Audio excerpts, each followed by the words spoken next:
Hello, hello, hello, everyone, and welcome back to Agency Journey. I'm your host, Kuba Greitsar, and with me on the call today is Ben Catley-Richardson, the accountability Viking for agencies. Ben, how are you doing today? I'm really, really well. Yeah, I know we've just started before we came on talking a lot about Norse stuff, but I'm definitely here to talk about agencies. But we just have to be careful what we get lost in with the Viking. Definitely. I mean, the pre-game for this has been excellent. And I want to actually share a bit of it on the show. So the first thing I noticed, I mean, all of you watching, not listening, but watching, will notice that Ben looks a little different on the show. You've got a suit of armor on, you've got a sword behind you, and you've got this necklace. And I just realized that we both got kind of Nordic themed necklaces on today. Tell me about yours. What is that? Is that Thor's hammer? Yeah, so this is Mjolnir, and I've actually also got it here.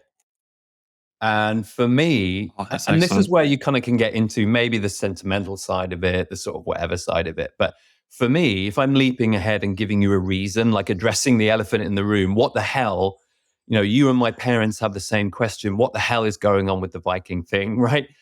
It gives me a boost. Yeah. It gives me room to maneuver into, like permission to kind of be big and stand out.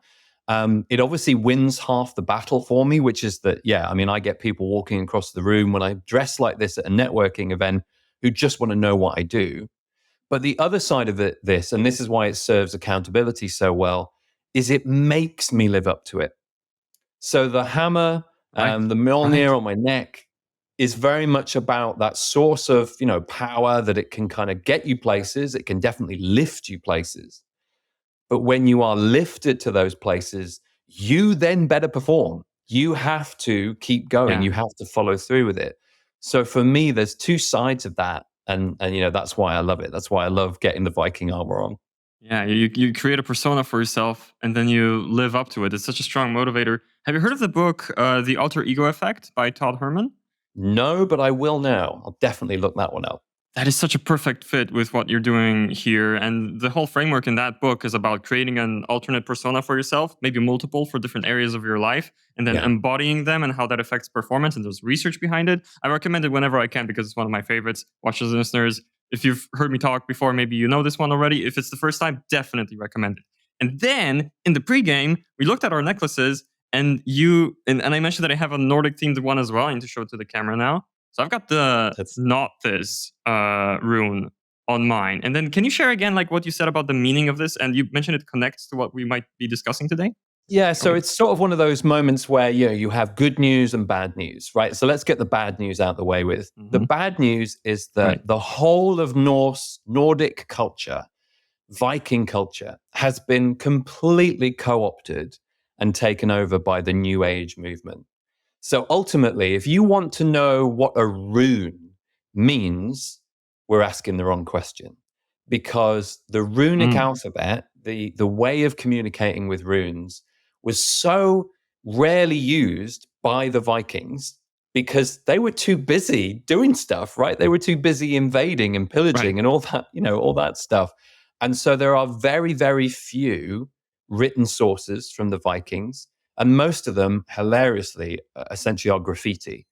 I was ear is basically what most Vikings wrote, or I'm really proud to have done this thing, or this guy died. There's one which is, I can reach this high, right? So it's literally just graffiti. So the idea that runes have some magical meaning, unfortunately, turns out to be false. However, the good news is that the romance, the sort of vivid nature of the Viking world meant that even in their world, there were people who adapted and used the runes and explored them. They had things called skalds, which were essentially their kind of court jesters or court singers who would build up these, big stories. And so in the late Viking period, you have the Prose Edda and these, sagas, which led to a poem called the Norwegian rune poem. There's also one in Anglo-Saxon that, there's several different versions. Your version, so your rune, if you like, actually has a whole verse to it. And we were just going through it. And I won't even try to butcher the Norwegian. I've tried it with other things. I can read you mine, which I've learned. But the Northe's rune that we've talked about is, the poem is, constraint gives scant choice, a naked man is chilled by the frost. And for me, although that's unusual and it doesn't immediately make sense, for me, that tells you a lot about the Viking mindset, which was that they didn't have a lot of time for the whole kind of, writing and putting things down, but they had a lot of time for imagination and thinking and for, imagining concepts and the way to approach the world. You just have to look at their myths to see how vivid their stories were. So I think, we have to kind of leave behind this idea that there's a magic to the runes, and maybe look deeper at the sort of the romance and the meaning and the kind of bigger stories that they might have represented that then came through in the poems that came pretty much after the Viking period. Right. Okay. So that's amazing. And, I love finding additional meaning or additional depth to, kind of the objects in my life that I attribute meaning to. I'm really, particularly this necklace, I'm really attached to. So thank you for that additional understanding. So that, watchers and listeners, that gives you an idea of Ben as a person, the interests. And it's also the origin story behind the episode. I found you on LinkedIn. I saw the personal brand. I believe my very first message was like 10 out of 10 personal brand. Let's chat. And now we're having this conversation. You, of course, professionally are focused on the agency world, and we will be talking about insights for agencies, and hopefully you'll take away a lot of actionable insights from this one. We're meaning to dive into accountability, maybe unveil a little bit also about the personal brand, because I know that a lot of agency professionals care about that too. First, Ben, to start things off, I'm going to hit you with a traditional agency journey question. Are you ready for it? Let's go. Let's do it then. What is your number one tip for agency operators? Okay, so I think it's important that we recognize that the world has taught us or has given us some misinformation about how we grow. So a lot of the people I work with, and I generally work with agencies that are within sort of 3 to 5 years of their inception. So the people I'm working with, they're beyond this kind of scope of proving that there's a business there, and they're into wanting it to grow. And ultimately wanting it to grow beyond their own head, right? So you have people with a band of freelance contractors that they call on, and maybe one part-time person in-house. Or I'm working with a guy at the moment who has 3 members of staff on varying time contracts and is looking to get beyond the kind of 300,000 and 400,000 pound revenue for the year. So it's a bit of a kind of scale. But the thing that I see most of all is that at that moment where you're trying to grow, and it's pretty much true further down the line, but certainly now, the idea of working a 60-day week seems to be the solution. The idea of giving up freedom to enjoy the life that you started this for seems to be the solution. And the idea that you've got to work every hour that God sends seems to be the solution. And there are moments where it's necessary to get shit done. Right, my background, way back, I used to be a video games journalist, and there were moments in that magazine cycle, say the last week before we had to go to press, where we were in all the time. We worked long days. It was quite exhilarating anyway, because we was there as a team, and you had to pull a lot of effort in that time. But the ultimate thing is to realize that that kind of effort is not sustainable. If you are taking your laptop with you on holiday, every holiday, and looking at it for hours and every day, it's not sustainable. And I think the number one tip that I can give to really sum it down is that we need to see that rest, reflection is actually part of the growth cycle. And later on, maybe we'll go into the science of it, and I'll show everybody listening or demonstrate that this isn't just a good idea. This isn't just about well-being and, woo-woo and all that kind of stuff. There's a proper scientific reason for this. But the number one tip would be that if people can start to see that the not working, the off game, the switching off and having downtime is just as valuable, in fact, sometimes even more valuable as the 60-hour weeks and the long time spent at the desk. That is, I think, the number one tip is find a way to recognize, and again, we'll talk about that as we go through, to recognize that taking time off isn't doing nothing. It's actually still driving you forwards and making it possible to create a sustainable business.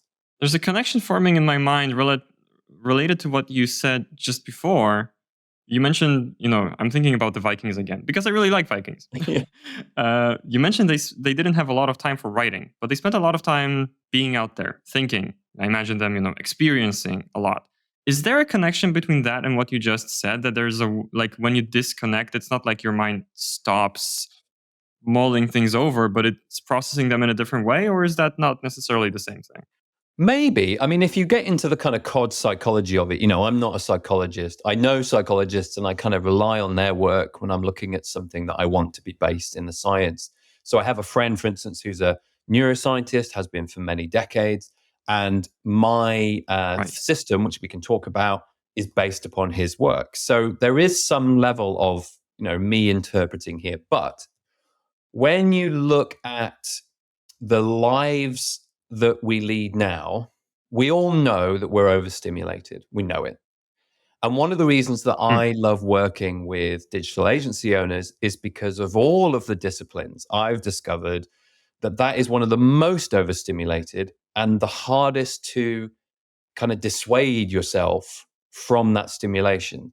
So getting up in the morning, first thing, and before anything else, looking at your phone. For anybody else, it might just be, have I got an email, right? And we can be reached by email everywhere, but that's like normal work. For digital agency owners, they feel that it's necessary because they've got to be part of the world. And the world never sleeps. Right. The world of online marketing never sleeps. So you get up, you look at your phone and you're thinking, have I missed anything? Do I need to know anything? Is there anything that's happened on a client account overnight? You feel like that's a viable use of your time. Then through the day, you're scrolling LinkedIn, you're reading about trends on LinkedIn, you're trying to engage with stuff on LinkedIn, and you feel that that's valuable. Some of it is because it's part of your job. And then in the evening, again, the world is still going on the other side of the planet. So you're trying to figure out, what are they doing right now? Or maybe you have clients on the other side of the planet and you're trying to stay in touch. So I think as a world, it's really easy for digital agencies to become overstimulated. If you contrast that with, the Viking era, let's just talk about it. They had large periods, incredible periods of menial labor or doing almost nothing. So they walked everywhere or they rowed everywhere or, they were in their boats traveling everywhere. And they weren't rowing the entire time because obviously they'd kill themselves. You can't put that kind of energy in on a 24-hour, 48-hour basis. So there would have been huge amounts of time in that world where you were waiting for something or traveling to something or sitting waiting for something to come to you. And what can you do at that time? Yeah, what can you do in that time other than mull over? You didn't have a phone, you didn't have all that kind of stuff.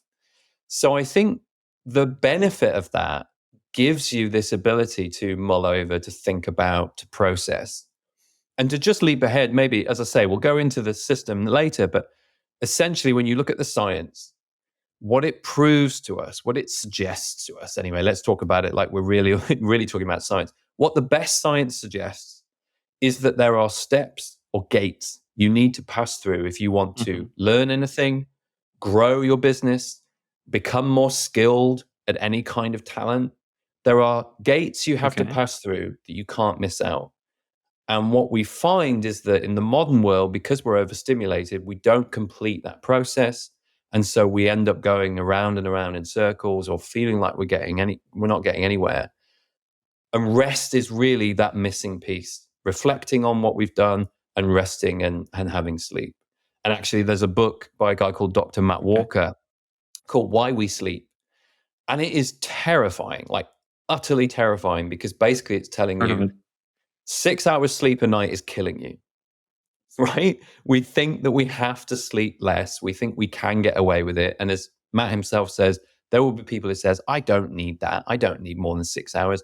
The truth of it, the inescapable truth of it, is that we do. We need more than 6 hours sleep, or we are slowly killing ourselves.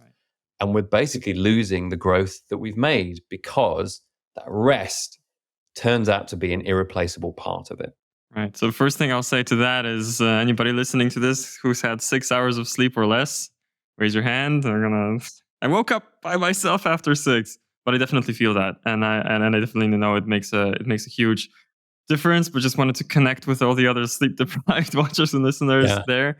You gave me a lot to dig into. I think what you're touching upon is a real pain, and it's really enticing to follow. So we'll go there. A lot of people listening to this are definitely thinking, yes, I'm in that 60-hour week. I'm constantly plugged in. I mean, even I, not being an agency owner per se, but I work at an agency, I find this very relatable. This world is really exciting. There's insights flying left and right. I am hooked on LinkedIn. I'm gonna admit it. But it's brain frying, and I sympathize with an agency owner where the stakes are so much higher. You need to be so much more involved. You're getting direct questions, pings on Slack, and it might seem even a little bit of a utopia, or even like so far it's out of reach to disconnect, to unplug, to find that rest. If you can guide the watchers and listeners there, I think that's going to be a really useful kind of class to teach here. So how do you even start taking the first steps in that direction? Well, I think you're making a great point there, which is that all of the theory in the world is useless if we can't do anything with it and it feels insurmountable. So I think the first thing to talk about is that idea. Like I say, I completely empathize. You're there, you're talking about having only slept a few hours a night, and I empathize with people who are working their asses off, excuse my language, to make something happen. And part of it is because that is what we're told, right? We're told that hard work gets rewards. I mean, the first, again, more bad news. We don't live in a meritocracy, and hard work doesn't always get the results it gets. And most of the time, we find that actually we're punishing ourselves more than anybody else is punishing us, right? We're beating ourselves up.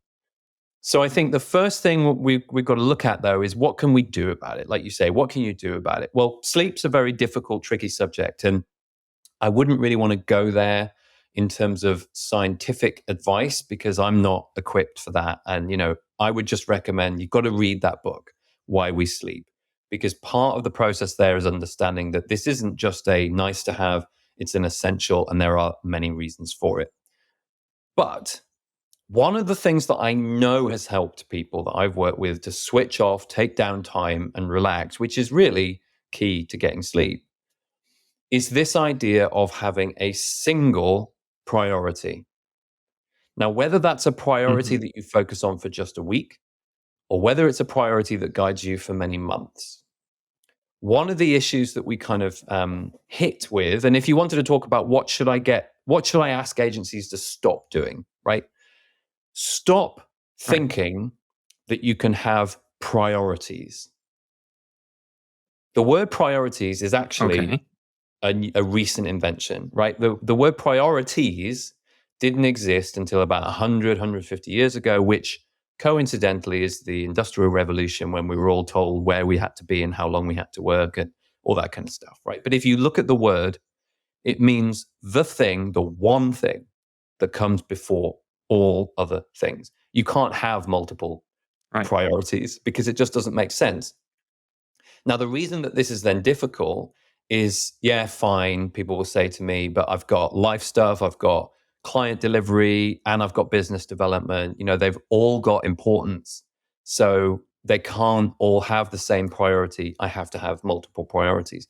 But that's the problem, right? This is why you're working so long, why you get distracted.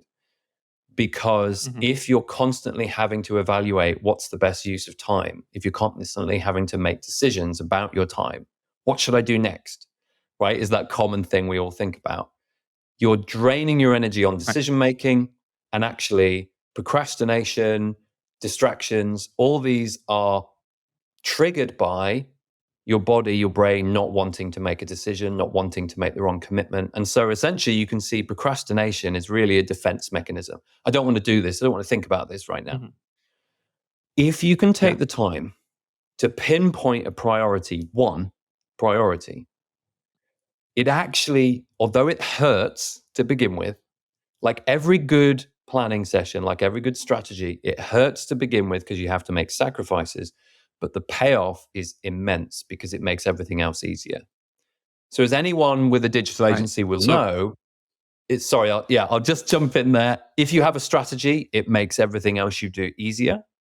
If you have a priority, it makes every decision you make easier. Yeah, and the next natural question, I really just want you to prompt to prompt you to continue, next natural question that comes up is how to select a single priority, especially with so many. I mean, owners often talk about competing priorities. I also heard what you said about kind of the origin of the word, and I try to share that with people as well. So how do you pick one? How do you arrive at the priority? Well, to kind of evoke the Viking image, you've got to make everything fight to the death. Right? You have to get your Oh. tasks to fight for survival. And the only way you can do that is by, testing a single priority. Now, again, more bad news. I'm full of bad news today. More bad news is there's no tried and tested, easy, convenient route to a single priority, right? The only way you're going to find that is by experimenting, testing. Does this work? Does this not? So 6 months ago, my single priority may have been to enhance my onboarding process. Now, if I then applied that to all of my tasks, what you immediately find is that either it doesn't feel right because these things don't relate to it, but they're still important. Okay, I'm not going to do it. So you have to then work on where's another priority.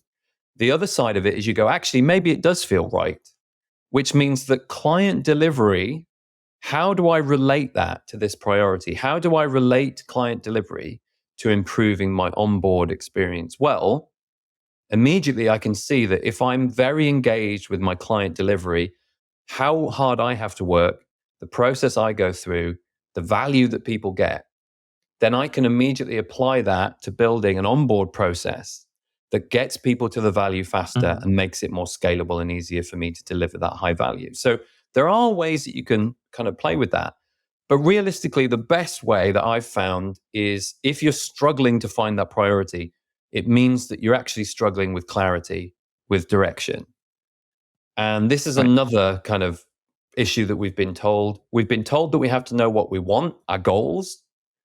But the secret to really getting shit done and getting towards your goals is you have to go further. You have to understand what is the thing that means I don't have that goal right now? Why don't I have it right now? What's the blocker? And usually, maybe with some help or talking through with somebody, you can find the blocker to your goal. And then the priority is the thing that is going to assist you in removing that blocker. And then all of your tasks, if they service that priority, so if everything you do in some form works towards that priority, you make more progress, you remove that obstacle faster, which means you get to your goal much faster. So what I'm hearing and the kind of the picture that's building in my mind from what you're saying is, looking at your process, your view on all of this, pick a single priority, not easy. One tactic to do it is to make tasks fight to the death. And that's really interesting. I've heard of that tactic before, but it never really sunk in. Imagining it in the Viking context, I think it'll be a little bit more memorable, at least for me. Once you pick the priority, look at the kind of the blockers and those like this is the obstacles to fight, basically. Now I wanted to ask you, like, what are the next steps after that? An agency owner might be following along on that journey. How then do I actually attack it? How do I maintain the energy? Does this tie already into accountability? Is there some step along the way? Just let's keep going there. Yeah, so let's get the structure of my program out of the way with, and I'll talk to you about the research that my friend Dr. John Molidor, who's based in the States, he's the head of a neuroscience institute over there. He has essentially shared with me his research, which creates a picture of the gates that I was talking about earlier, and this is also reflected in the research of other neuroscientists. So if you think, let's talk about an analogy first. If you think about going to the gym, so if you want to exercise and build muscle, where do we think the most muscle is built? Is it in the gym when we're lifting the weights? Is it when we're having the protein shakes? Or is it somewhere else? Yeah, I do occasionally work out and watched a little bit of YouTube about it. What I'm being told is the actual growth happens after the workout, and primarily when you sleep. Actually, that's where a lot of the growth happens. Am I on the right track? Absolutely, yeah. I'm sorry. I really need to let you in time to jump in and speak as well, because I just get so passionate about this stuff. I get carried away. But this is one No of the problem. things that got me started on this journey. Was I started working with my own personal coach about 2 or 3 years ago, and he gave me this, kind of revelation, was that you build the most muscle when you sleep. And that to me Mhm. went against everything I'd ever been told. And in fact, when you look at learning and skills development, it also is counterintuitive to how we used to think things went. So that model of muscle building was more aware and more understood than learning and skills building. But it turns out that the systems are essentially exactly the same. So when we Interesting. actually sleep, is when we pass a lot of the process that we've been through in the day, the learning that we've made, the skills that we've adapted or improved. That stuff gets embedded or banked. Think about it like banking your gains. So just as working harder in the gym won't necessarily get you as much muscle as working in the gym and then getting better sleep, working harder and harder on a task or longer hours, the 60-hour weeks, will not get you as far or give you as much learning as doing the work that Mhm. you need to do and then getting as much sleep. So it's this sleep process that's important. And essentially, what Dr. John has taught me through is these 5 gates that lead to this need for sleep. So you begin Okay. with gate 1, which is awareness. Now, without awareness of a problem, there's no opportunity to change. There's no learning or growth that you can make. And Mhm. this is where we come to this idea of just having a goal isn't enough. You need to know the obstacle, the blocker. Because if you imagine, if you think about however many people are listening to this show right now, what's their main goal? Get more clients, right? Get a bigger business, Mm. get more money. Mm. So if you can imagine that goal is so generic, doesn't mean it's not valuable. It's so generic that it can't tell you what to do. It can't tell you what's Okay. missing other than not having the thing that you want. Whereas if you unpack it and look at, or as I say, if you know your enemy, know the problem, you really explore the blocker, that's going to tell you your specific circumstances and your specific solutions, which is going to help you to figure out what you should be doing. So you need that awareness Okay. stage to begin with. The next stage is agitation. And this is really where a lot of people get stuck, right? They get stuck for 2 reasons. First, they get stuck because this is about getting going. This is the trigger that makes you move. So in the Mhm. wild, when we were kind of roaming as bands of, cavemen, it would have been the injection of adrenaline that gave you the ability to run, or you heard something in rustling in the undergrowth and the adrenaline came and then that made you move, or so basically we're talking Of about course. the reason that you should do anything. Okay. The second problem with this, the reason that people get stuck on this, is because often a stick, like a threat, is a good way to get you moving, right? It can be a Right. deadline, or you've overpromised to somebody, or you've said you've done something for something. I did a workshop a few weeks ago. I hadn't prepared it until a week beforehand.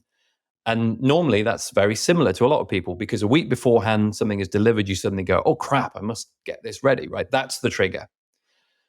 But if you keep Right. using sticks, you just get bruises. So this is where people Mm. get the idea of motivation and momentum mixed up. Motivation is what gets us going from a nothing, from a stop start. So you can use deadlines, you can use carrots like an incentive, or you can, in Atomic Habits, James Clear calls it environment design. So, for instance, you want to go to the Mhm. gym. Well, you just put your gym clothes on when you get home. You are designing your environment so that the easiest route, the route of least conflict, is to go to the gym, right? Because it's natural now you've got your Right. kit on. But all of this is just getting you going. The next phase is called attention. And this is where other people struggle with distractions and, getting shiny object syndrome and stuff like that, because what we need here is focus. And this is where we hit the problems that people are going to experience, which is this is where sacrifices and giving things up has to come into it. because we can't focus on everything at the same time.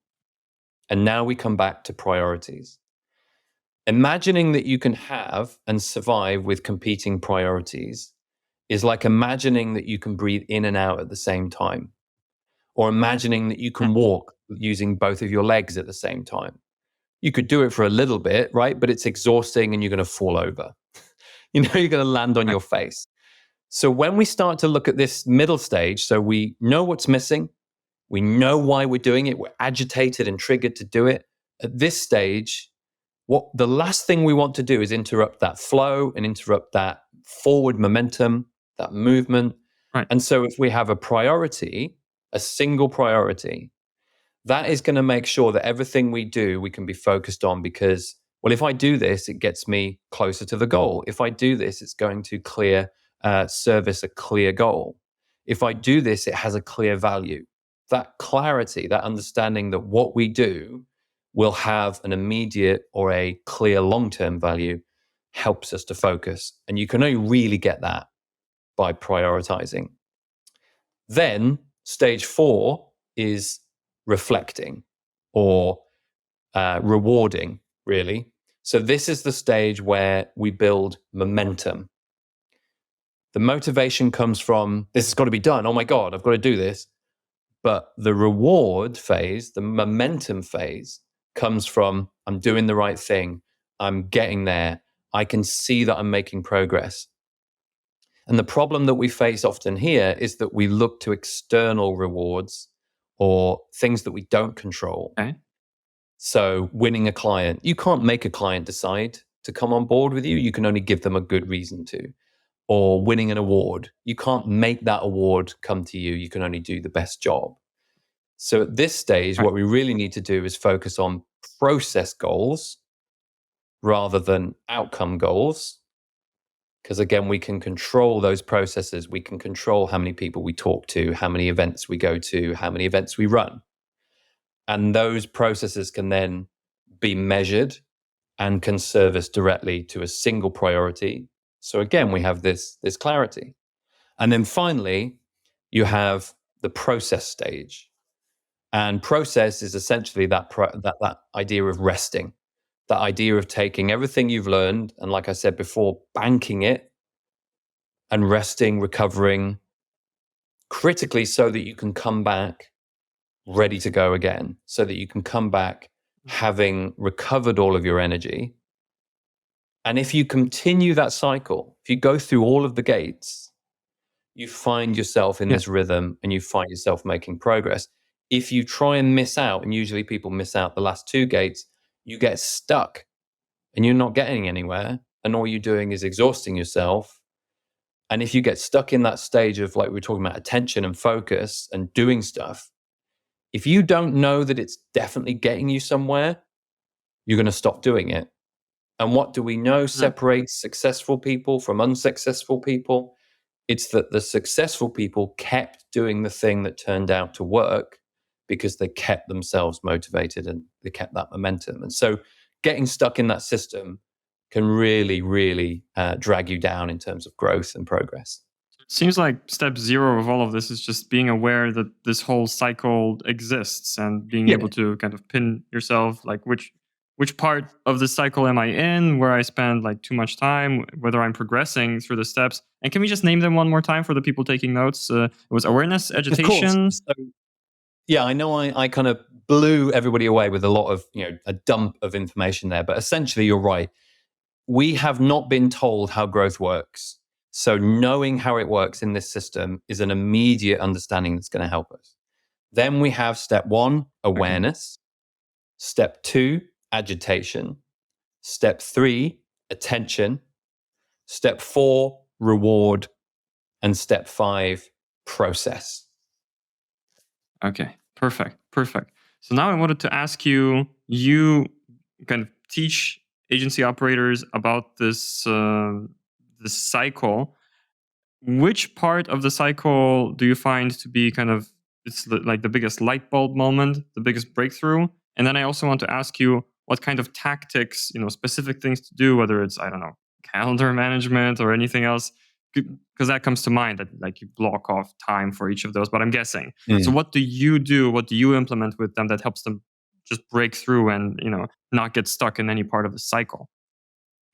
Well, the difficulty with any kind of like cycle or system or anything like that is that if you go out and tell people you don't know something, you must know this, everybody shuts off, right? Mm-hmm. So Right. immediately the difficulty is I try not to talk about the system behind it all, the science behind it all. We really need to go to the benefits. And that's, marketing 101 anyway. What's the outcome? What's the benefit? What's the reason to do this?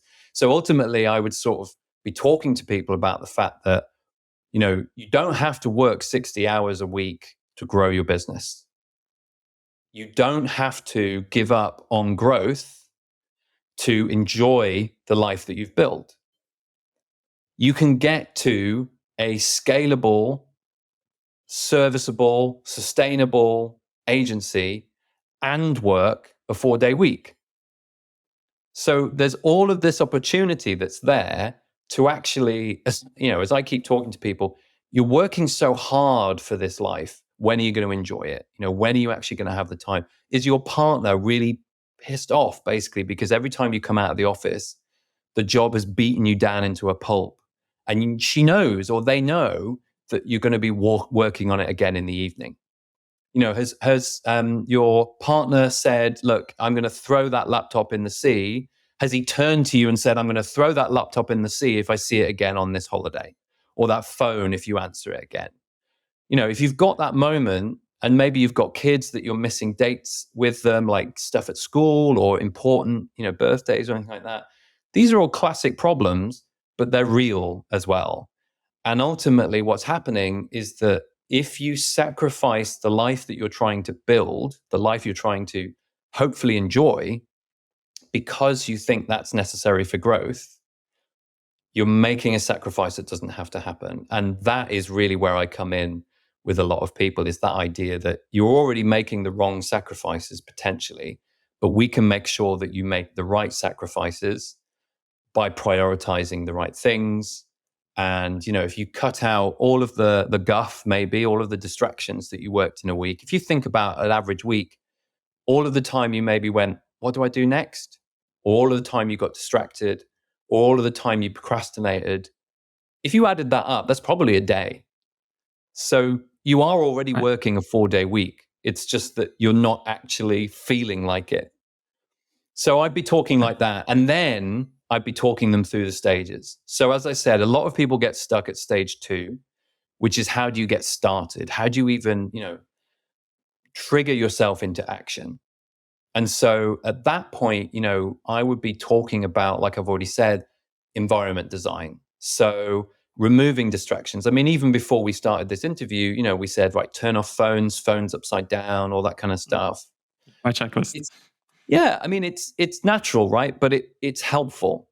And there's a guy called Daniel Kahneman, who's a Nobel Prize winning psychologist. He wrote Thinking Fast and Slow.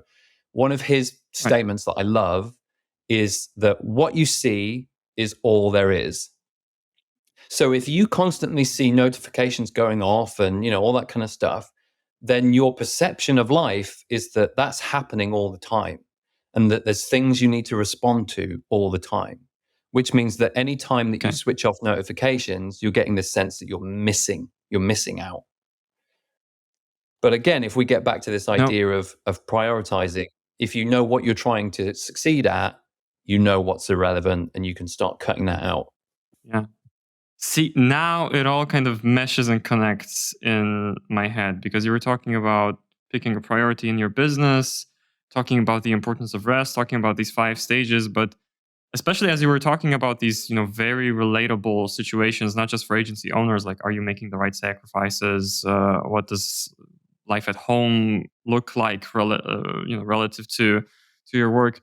Now it all connects, where it's the idea that comes to mind. I heard that once, and I try to follow it as much as I can in my own, productivity journey. Is, don't put in long hours, put in good hours, strong Yes. hours of focus, and then spend the rest of the time properly resting, unplugged. Not easy. And I can see now, like, it was a real glimpse into kind of your system in terms of asking the right questions to really kind of make them understand the pain, the trade-offs that they're making in in their life. I think a lot of the watchers and listeners are going to resonate with that. So I wanted to kind of sum up the conversation, slowly tie a bow on it, and just as an insurance question, make sure if there's anything else to this process that's missing. I wanted to ask. So if we were to summarize, your whole thing is about accountability, helping agencies, and I gave myself permission to use that word on this episode. Get shit done. How would you summarize or add another missing element if there is one? What stands between agencies and getting shit done, really? Well, I think we have to keep going back to this idea of priority, right? And I think for me, that's been the biggest breakthrough for people is once you can start to see that a priority hurts to establish and to live up to, but that pain in the short term pays off. So, for example, having a priority may tell you that you have to fire a problem client because that problem client, working with them, worrying about them, it doesn't service your priority. And so if you know that it's going to be short-term pain to do that, but you also know that if you could replace them with one, and usually you'll probably have the time to replace them with two, right? Because they're a problem client. If you can replace one problem client with two good clients, that's a much better situation to be in.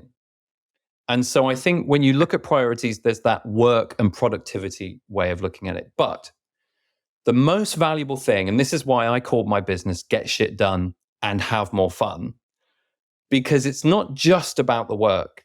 Like we didn't get into our own businesses because we wanted a job. That's not what we wanted. But so many businesses out there, so many business owners out there are serving their work, serving their business. They have created a job rather than it acting as a tool for them to enjoy life, which was the goal, the original goal, right?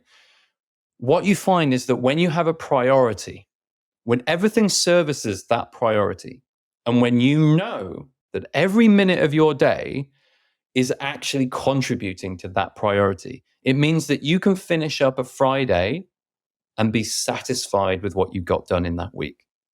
Because you know those weeks where you feel like, God, I don't even know what I got done. That's because you're pulled pillar to post and you're all over the place.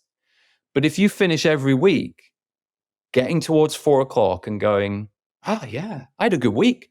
I am satisfied with the work I put in and the outcome that I got.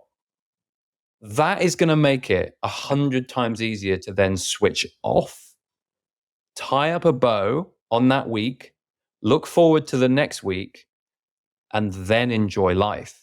And for me, that's the whole goal of it. That's to summarize it, is that we can talk about productivity until the cows come home, but why bother if it doesn't enable you to enjoy life? That is a beautiful note to end on. What I'm taking away from this, and I know it's a tactic, right? But something that I definitely want to do more of, and I invite the watchers and listeners to do more of as well, is, like you mentioned, picking a priority is painful. One practical way to do it is to just pit your potential priorities against each other and see which one comes out on top, like in a direct confrontation. That's really sticking in my head right now. I think both large scale and small scale, right? You can pick the priority for a quarter or a year. You can pick the priority for a season of your life, or you can pick a priority for the day. And even then, you have to look at all the potential things you might get done. That's what's sticking in my head from this conversation, and a bunch of other things besides. I'm really glad we got a chance to go through your framework to talk about the importance of rest. And I feel like there's even more to dig into here, but our time is unfortunately slowly coming to a close here, Ben. So I wanted to ask you, as a last thing, can you share with the watchers and listeners where to follow you? I mean, definitely on LinkedIn. That profile is such a treasure. But anything else where they might find you, follow you, get emails from you, whatever? So you can find me on LinkedIn. It's just LinkedIn as you go, the username /accountability Viking, or, search my name, Ben Catley-Richardson. So I'm on LinkedIn and I am primarily there. I've also got a website, which is getshitdone.fun. So that's there. What a domain. I love it.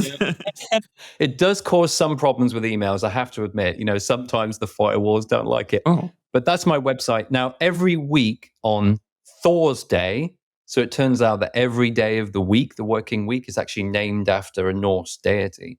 So everybody who would like a dose of weekly accountability, if you email me, ben@getshitdone.fun, I can put you onto my weekly Thor's Day thing, which is a very quick accountability exercise that you can do once a week that just gets you able to switch off, feel more satisfied with what you're doing, and get to that priority that's going to get you to where you want to get to. I've also got a number of guides and ebooks and things like that. I'm just putting one together at the moment, which is about agency owners making their first full-time hire. So have a look at my LinkedIn profile. If you've got any questions, I'm also offering everybody who listens to this a 20-minute free accountability MOT session. So you can find that link on my LinkedIn profile as well. And, I'd love to chat with you. That sounds awesome. And definitely, Ben is a great follow. I didn't know about that accountability thing. I'll think about it, definitely. Now, for anyone watching or listening to Agency Journey for the first time, don't forget to follow us, rate us on all the podcast platforms, follow ZenPilot on YouTube. And you mentioned clarity here, Ben, and this is just a word that we love so much here at ZenPilot. What we do is we try to create clarity for agencies, what they should work on, what their capacity is like, clarity into their processes, how to get particular processes done. If you're struggling with any of this, ZenPilot is something you should look into. Go to zenpilot.com and explore the ZenPilot system, a unified work management system based on ClickUp that can help you get a lot more shit done, actually, as an agency. So I just wanted to throw that additional thing in. And that's it for today, Ben. This has been an amazing conversation, both on the recording and off, I'll have to admit. Any last thoughts to share with our leaders? A lot of them are leaders, but watchers and listeners before we finish? I tell you what, I just bought myself a handbell, right? Because I want to celebrate wins in proper style. And I just want to say to you, if you struggle to celebrate anything, have this last little bit of the podcast as a way to celebrate any win you make, any step you make, right? Yeah! Oh! Yes! I like that. That is a perfect note to end on. Thank you so much for watching and listening, and we'll see you in the next one. Bye-bye, everyone.